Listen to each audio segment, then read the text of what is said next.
খারকোল ডাঁটাগুলোকে ছাড়িয়ে নেব, যেমন লতি ছাড়ায় ছাড়িয়ে ভালো করে গরম জলে নুন হলুদ দিয়ে সেদ্ধ করে নিয়ে তারপর সেদ্ধ করতে দেবো। তারপর পেঁয়াজ কেটে রেখেছি, পেঁয়াজ রসুন কুচি কাঁচা লঙ্কা, তাই দেখো মোটামুটি আমার সেদ্ধ হয়ে এসছে। এবার যে সেদ্ধ হয়ে আসবে তারপরে ওগুলো নামিয়ে ধুয়ে ভালো করে রাখতে হবে। তারপর তো কড়াইতে তেল গরম করতে দিয়ে পেঁয়াজ কুচি লঙ্কা কুচি রসুন কুচি দিয়ে একটু ভাজতে দেবো লবণ হলুদ দিয়ে।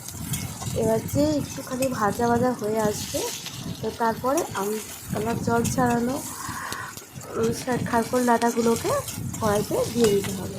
তো দেখো মোটামুটি পেঁয়াজ কুচি আমার ভাজা হয়ে গেছে, পেঁয়াজ ভাজা। তো পেঁয়াজ ভাজা হয়ে গেছে, তো এখন আমি ওই খারকোল ডাঁটাগুলো যে জল ছাড়িয়ে রেখেছিলাম সেগুলো আমি কড়াইতে দিয়ে দেবো। তো দেখো কড়াইতে দিয়ে দিয়েছি, এখন আমি দিয়ে মোটামুটি একটু ভাজা হতে দেবো। তো মোটামুটি যে একটু ভাজা হয়ে আসবে তো তারপর আমি মশলাগুলো দেবো।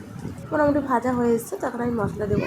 এর জন্য বেশি কিছু লাগে না, একটু লঙ্কার গুঁড়ো হলুদ আর একটুখানি পেঁয়াজ বাটা রসুন বাটার যে মশলা মোটামুটি দিয়ে এবার লঙ্কার গুঁড়ো দিয়ে ঝাল যে যেমন খাবে, দুটো কাঁচা লঙ্কা তো চিড়ে আগেই দিয়েছিলাম। তো মোটামুটি এবার একটুখানি জল দিয়ে দেবো, দিয়ে এবার কষতে থাকবো ভালো করে, কষতে থাকবো তো ঢাকা দিয়ে দেবো।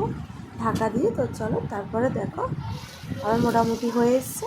নুন ঝালটা টেস্ট করে তারপরে নামিয়ে নেবো, তো নামিয়ে সার্ভ করে নেবো। তো দেখো খারকোল ডাঁটা আমার কত সুন্দর হয়েছে। তো এইভাবে খারকোল ডাঁটাগুলো ঝাল করলে বেশ টেস্টি লাগে খেতে।